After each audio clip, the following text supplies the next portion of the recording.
लेकिन जिस तरीके से अली अमीन गंडापुर सियासत कर रहे हैं, मेरे ख्याल में वो इस पीटीआई के लिए खुद जो है एक ऐसा शख्स साबित होंगे जो पीटीआई को ही ले डूबेंगे। यानी शेर अफजल मरवत साहब ने तो कल ही आपको कहा था कि स्पाइडर है इस जलसे के, अली अमीन गंडापुर साहब। अली अमीन गंडापुर साहब ने सिर्फ पंजाब हुकूमत को ही नहीं या मरियम नवाज साहबा के खिलाफ ही जुबान इस्तेमाल नहीं की, आप देखिए मीडिया के खिलाफ जिस तरीके से शुरू हो गए। मेरे साथ इस वक्त सीनियर सहाफ़ी तजियाकार नसरुल्लाह मलिक साहब मौजूद है। मैं नसरुल्लाह मलिक साहब की तरफ आऊँगा। अता तारड़ साहब का भी साउंड है, मैं फिर सुनवा देता हूँ। पहले नसरुल्लाह मलिक साहब की तरफ जाते हैं। अस्सलाम वालेकुम सर, बहुत बहुत शुक्रिया आपके वक्त के लिए। नसरुल्लाह साहब, आपने गुज़श्ता रोज़ का जलसा भी विटनेस किया और उसके बाद के जो कहते हैं आफ्टर मैथ है वो भी आप देख रहे हैं। दोनों तरफ से बयानात तुंदो तेज़ दागे जा रहे हैं। पर्टिकुलरली पाकिस्तान मुस्लिम लीग नून की जो क़यादत है, मरियम बीबी से मुतालिक जो कुछ कहा गया उस पर खासे आग बगोला है, सीख पाए। तो जो स्पेस मिली पीटीआई को, आपको लगता है कि इस स्पेस को मौसर अंदाज में उन्होंने यूटिलाइज़ किया, इफेक्टिव यूटिलाइजेशन हुई, या आपको लगता है कि इस स्पेस को स्क्वीज़ कर लिया उन्होंने अपने लिए? शुक्रिया रेहान। देखिए, मैं समझता हूँ कि पीटीआई ने इस जलसे में जो तकारीर की वो उनके गले पड़ जाएंगी।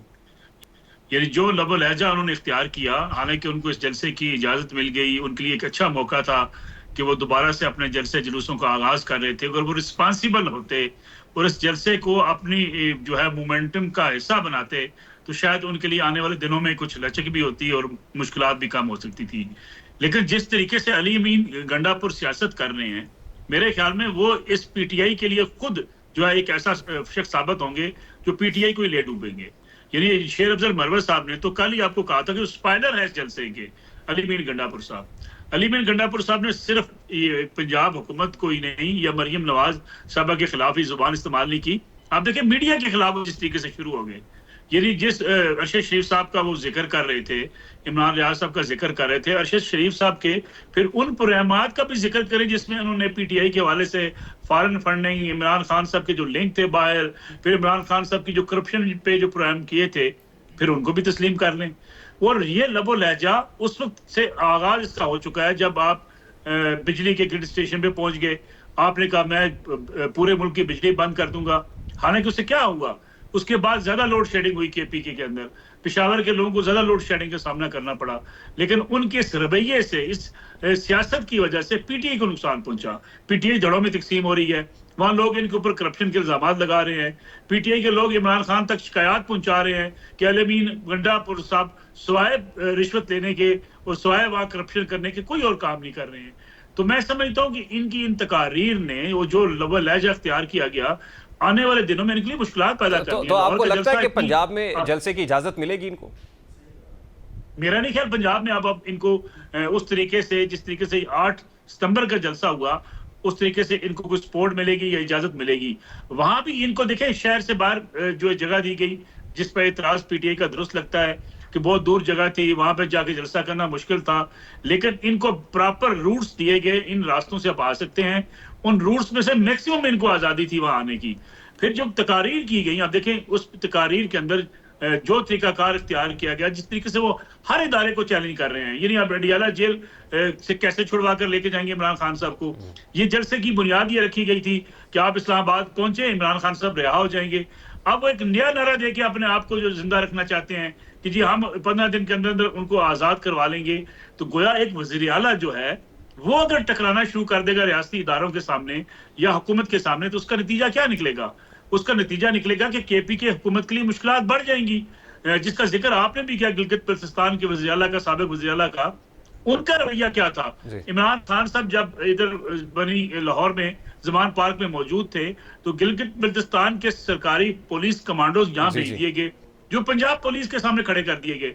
यानी खालिद खुर्शीद साहब ने ये नहीं देखा कि भाई वो एक सूबे के वज़ीर आला भी हैं, पॉलिटिकल लीडर वो अलग है, पॉलिटिकल लीडर की हैसियत से वो शिरकत कर सकते हैं, पॉलिटिकल लीडर की हैसियत से वो इमरान खान साहब से मिलने आ सकते हैं जमान पार्क में, लेकिन कमांडोज उनके हवाले नहीं कर सकते कि वो पंजाब पुलिस से लड़ना शुरू कर दें। ये वो बुनियाद थी जिससे दूरियां बढ़ती चली गई। सूबों को आपस में लान खड़ा करने की भी एक प्लानिंग। सर देखिए, जो अली अमीन गंडापुर साहब ने बात की है, ये कुछ ज़ाती हैसियत में या पर्सनल कैपेसिटी में तो नहीं कर सकते, क्योंकि आपको याद होगा इमरान खान साहब ने चंद रोज़ पहले ये अपने लोगों को कहा केपीके कि अली अमीन गंडापुर मेरा हमायत याफ्ता चीफ मिनिस्टर है, मेरी पूरी उसको तायद, सपोर्ट और तौसीक हासिल है। तो अली अमीन गंडापुर ने जो कुछ कहा, इसका मतलब तो ये है कि उन्हें इमरान खान साहब की सपोर्ट हासिल है, बैकिंग हासिल है, और यही अली अमीन गंडापुर है जिनसे मुताल्लिक एक तासुर एक डेढ़ दो हफ्ता पहले तो ये था ना कि विकेट के दोनों तरफ खेल रहे हैं, तो अब ये किस तरफ खेल रहे हैं? और फिर अगर ये जो भी समत है इनकी, उस समत में इमरान खान भी खड़े देखिए हैं। यहाँ अगर देखा जाए तो जी जी, जो लोग कहते थे ना कि ये विकेट की दोनों तरफ खेल रहे हैं, अगर आप उनकी तकरीर को सामने रखें तो उनके खदशात दुरुस्त लगते हैं हमें। यानी पीटीआई अगर अच्छे तरीके से जलसा करके चली जाती, उनको आइंदा जलसों में सपोर्ट मिल जाती और पीटीआई अपने आप को एक जमहूरी और सियासी जमात के तौर पे आगे बढ़ती रहती तो उसका फायदा था। उन्होंने फिर उसको पीटीआई को वापस उसी जो है तरफ ले गए कि हम इंतशार की सियासत करेंगे, हम टकराएंगे, हम चौकों में लटकाएंगे, हम फांसियां देंगे, हम शलवारें उतारेंगे। तो गोया इसका मतलब यह है कि अली अमीन गंडापुर की जो तकरीर थी, अगर उन्होंने प्लानिंग से की है, सोच समझ के की है, किसी मनसूबाबंदी के तहत की है, तो फिर तो आपको ये बात मान लेनी चाहिए कि किसी और विकेट पे खेल रहे हैं।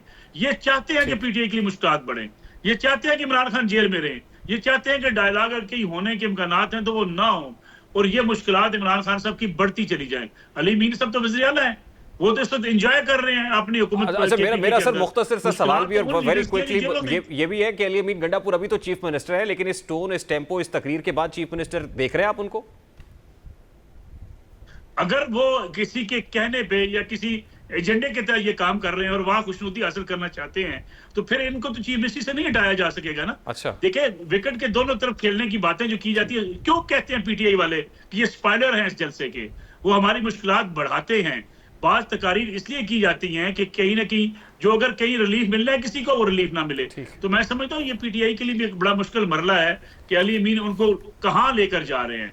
अगर पीटीआई ने ना ये सोचा ना समझा तो ये मजीद इंतशार की सियासत, लड़ाई की सियासत उनको दोबारा वापस धकेल देगी। बहुत बहुत शुक्रिया नसरुल्लाह मलिक साहब, सीनियर सहाफ़ी तजियाकार नसरुल्लाह मलिक साहब हमारे साथ मौजूद थे। और कि जो अली अमीन गंडापुर ने जिस